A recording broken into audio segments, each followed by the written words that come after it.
Pada kesempatan kali ini saya ingin membahas tentang yang namanya home rules. Ya, ini sesuai dengan request dari teman-teman di komunitas ya, mereka menginginkan dibahas lebih rinci tentang apa yang disebut sebagai home rules. Teman-teman semua, ya, kemarin sudah saya bahas tentang bonding. Ya, kemarin sudah saya bahas tentang bonding. Anda bisa mengecek rekamannya di channel YouTube saya, Jejak Mistis, dan Anda cari saja yang judulnya tentang bonding. Pada rekaman itu sudah saya jelaskan bahwa ketika Anda melakukan bonding, maka ada peraturan yang Anda sampaikan, ya. Minimal peraturannya adalah bantu aku memenuhi hajatku dengan kemampuanmu. Lalu yang kedua, beri peraturan tambahan sesuai dengan kondisi kita. Contohnya, kita punya anak bayi, kemudian khodam yang kita miliki adalah khodam tipe proteksi misalnya, atau khodam tipe eksekusi yang energinya kasar, sehingga kita perlu menambahkan aturan bahwa perhalus energimu supaya anakku tidak kaget atau tidak nangis ketika bergesekan energi denganmu. Ya, itu adalah peraturan dasar pada saat bonding. Nah, namun kan sering kali tuh kita punya azimat bukan hanya satu dari satu praktisi, melainkan banyak dari beberapa praktisi. Contohnya di sini saya mengambil ada dua azimat ya, ini dan ini. Yang ini tipe proteksi. Ya, tipe proteksi. Karakter dari tipe proteksi itu adalah dia energinya kuat, panas, kemudian menolak. Selain itu, dia juga memboster kewibawaan, sehingga kita ya menjadi terlihat lebih sangar ketika dilihat orang lain.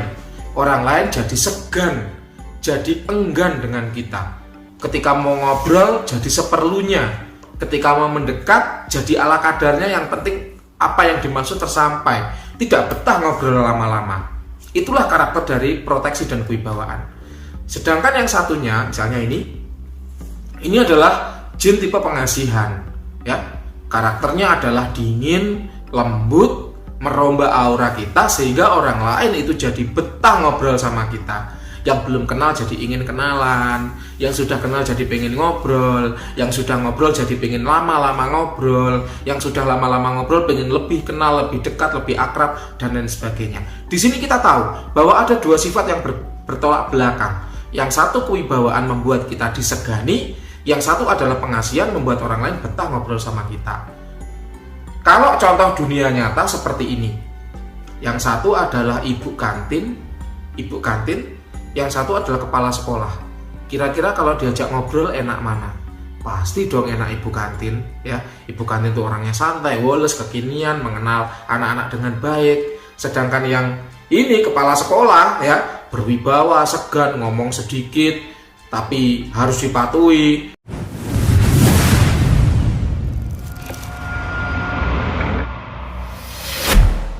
Kemudian angker, terkesan wah besar dan lain sebagainya. Itu contohnya. Ketika Anda sebagai suatu pekerja, ini misalnya adalah OB, sedangkan yang ini adalah seorang direktur atau seorang manajer.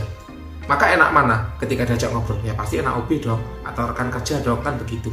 Sedangkan yang ini itu membuat Anda takut mau ngobrol karena auranya membuat Anda segan. Bisa dipahami ya, itulah bedanya kewibawaan dan pengasihan. Nah, lalu bagaimana ketika kita memiliki dua azimat yang sifatnya bertolak belakang seperti ini? Maka perlu ada home rules atau aturan tambahan yang Anda berlakukan pada khodam-khodam yang Anda miliki. Sekali lagi saya ulangi, lalu bagaimana jika kita punya dua khodam yang sifatnya bertolak belakang? Maka Anda perlu membuat yang namanya home rules atau aturan tambahan ya, yang berlaku bagi khodam-khodam Anda. Contoh, khodam pengasihan. Anda afirmasi atau Anda perintahkan hanya memberikan tuahnya ketika Anda pakai. Sehingga kalau Anda butuh pengasihan, misalnya menghadapi klien, sehingga klien mudah percaya dengan Anda, menghadapi customer Anda, sehingga customer lebih trust, lebih mau menanamkan saham, mau menanamkan modal, atau mau membeli produk Anda, maka pakai pengasihan. Yang kewibawaan taruh dulu. Dan ketika Anda membutuhkan menghadap pimpinan yang Anda butuh wibawa atau menghadapi bawahan sehingga Anda perlu kewibawaan dalam memanage bawahan Anda, maka Anda silakan pakai kewibawaan. Sehingga ini ada home rules, yaitu apa? Baru berikan benefit ketika saya memakai. Jadi ketika Anda butuh kewibawaan, pakai ini jangan dipakai dulu. Atau kalau sebaliknya Anda butuh pengasihan, pakai yang ini jangan dipakai dulu. Contohnya seperti itu. Jelas ya? Oke, kita akan memberi contoh lain pada hal yang lain. Contohnya, saya punya khodam tipe proteksi. Kita tarik dulu. Misalnya ini adalah tipe proteksi. Yang ini contoh saja ya, karena saya sedang nggak bawa vessel banyak-banyak ya. Ini adalah tipe proteksi, sedangkan yang ini adalah tipe kerejekian. Contohnya, bagaimana bisa tipe proteksi dan kerejekian ini bekerja sama? Contohnya begini, Anda punya warung soto misalnya, maka Anda bisa mengafirmasi yang tipe kerejekian. Wahai khodam kerejekianku, ya, bantu aku untuk menarik pelanggan sebanyak-banyaknya. Dengan cara apa? Pertama, cerahkan aura kerejekian. Kedua, cerahkan aura hoki, sehingga saya lebih beruntung ketika berdagang. Yang ini pakai kerejekian. Lalu Anda perintahkan nih yang proteksi, wahai khodam proteksi, ya, pagari toko soto saya atau pagari warung soto saya. Contohnya berdagang soto ya, contohnya. Sehingga kalau ada pesaing usaha yang menyerang saya, itu serangannya mantul. Sehingga kalau ada pesaing usaha pengen mengirim sesuatu yang negatif, kiriman itu mantul. Nah, lalu ada buat nih home rule, khodam proteksi dan khodam kerejekian. Kalian bekerja samalah dengan baik.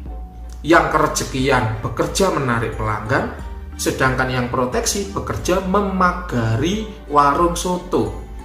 Sehingga apa? Efek kerejekiannya bisa maksimal. Kalau ada orang yang menyerang, itu bisa terpatahkan karena Anda memiliki khodam proteksi. Nah, itu home rules, Anda tambahkan sendiri. Kenapa? Karena kan saya tidak tahu apa kebutuhan Anda. Sehingga Anda perlu menambahkan sendiri home rules itu. Sehingga khodam-khodam Anda bisa bekerja dengan lebih baik.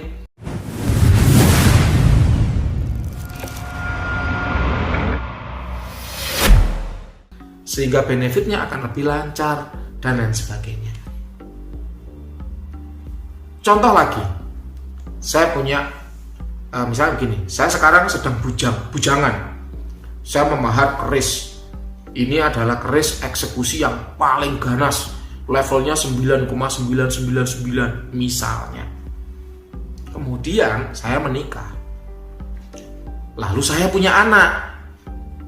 Dulu saat saya baru memahar keris eksekusi ini, saya tidak perlu menambahkan aturan dia harus menghaluskan energinya. Justru keluarkan energi sangarmu, keluarkan aura sangarmu. Supaya apa? Supaya saya nampak berwibawa, saya ditakuti oleh musuh dan disegani oleh teman. Sehingga bahasanya itu begini, ditakuti lawan, disegani oleh kawan. Disegani kawan, ditakuti oleh lawan. Nah, itu saya butuhkan ketika saya masih bujang. Tapi sekarang saya sudah punya anak bayi. Sehingga kalau aura saya tetap sangar, si bayi itu akan ketakutan. Sehingga kemudian saya mengubah home rules-nya, yaitu apa? Wahai keris eksekusi, ketika saya berada di dekat anak saya, maka haluskan energimu, turunkan frekuensimu, pelankan auramu, sehingga apa? Anak saya tidak takut dengan saya, walaupun saya sedang membawamu. Itu contohnya. Home rules. Karena keadaan berubah. Everything has changed. So we must change too. Kalau kita tidak ikut berubah mengikuti kondisi yang berubah, kita stagnan padahal kondisi itu berubah, maka kita akan hancur. Bisa dipahami ya? Jadi itulah pentingnya home rules dan beberapa contoh home rules yang bisa Anda terapkan ketika Anda memiliki beberapa keadaan khusus yang tidak dimiliki oleh orang lain. Contohnya itu tadi, memiliki anak, bayi misalnya. Atau Anda memiliki beberapa khodam sekaligus sehingga Anda perlu tetapkan peraturan bersama. Bisa dipahami ya? Oke, contoh terakhir untuk home rules, misal saya punya 5 azimat. Ini pengasihan, ini juga pengasihan, ini juga pengasihan, ini juga pengasihan, ini juga pengasihan, ini pengasihan, ini pengasihan. Ada 5 nih pengasihan. Daripada saya merintah satu-satu, maka saya buatkan teamwork. Teamwork. Seperti ini contohnya. wahai kodam pengasihan yang ada 5 ini, si A, si B, si C, si B, si D, si E, atau si Mawar, si Melati, si Kamboja, si Kenanga, si Kantil, hadirlah semuanya, penuhi panggilanku. Maka mereka akan hadir. Kemudian kenalkan, wahai kodamku semuanya, ya, hari ini saya memiliki kodam yang baru, yaitu ini. Ini namanya adalah bunga lili. Misalnya, lili memiliki tuah, yaitu sebagai pengasihan, dan levelnya dia ada di atas kalian semua. Maka mulai hari ini dan seterusnya kalian akan saya bentuk kelompok bersama lili. Si Mawar, si Melati, si Kenanga, si Kantil, si Kamboja, kalian semua adalah satu tim dengan lili. Kalian bawahannya lili, dan ketika saya memanggil lili untuk membantu pengasihan saya, maka artinya saya memanggil kalian semua sebagai satu tim yang membantu kerja saya. Mulai hari ini dan seterusnya, patuhi apa kata lili. Mulai hari ini dan seterusnya, patuhi perintah lili. Dan mulai hari ini dan seterusnya, ketika saya memanggil lili, itu artinya saya memanggil kalian semua sebagai satu tim untuk membantu hajat saya dengan kemampuan kalian. Bisa dipahami ya? Itu contoh membentuk tim, ya, tunjuk satu pemimpin. Dan itu sudah banyak dilakukan oleh para praktisi, termasuk saya sendiri.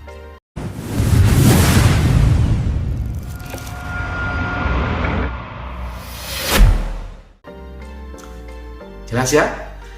Baik teman-teman semua, sekiranya itu yang bisa saya sampaikan terkait dengan home rules atau aturan tambahan yang bisa Anda tetapkan sendiri di rumah sesuai dengan kondisi Anda, sesuai dengan kondisi spesifik Anda, sesuai dengan keadaan unik Anda, begitu. Jika Anda masih memiliki pertanyaan, maka Anda bisa ketik di kolom komentar atau Anda bisa menghubungi saya secara langsung via WhatsApp ya ke nomor 08533 0-nya 4 kali 442. Terima kasih telah menyimak sampai akhir. Sampai jumpa di channel yang berikutnya. Selamat siang.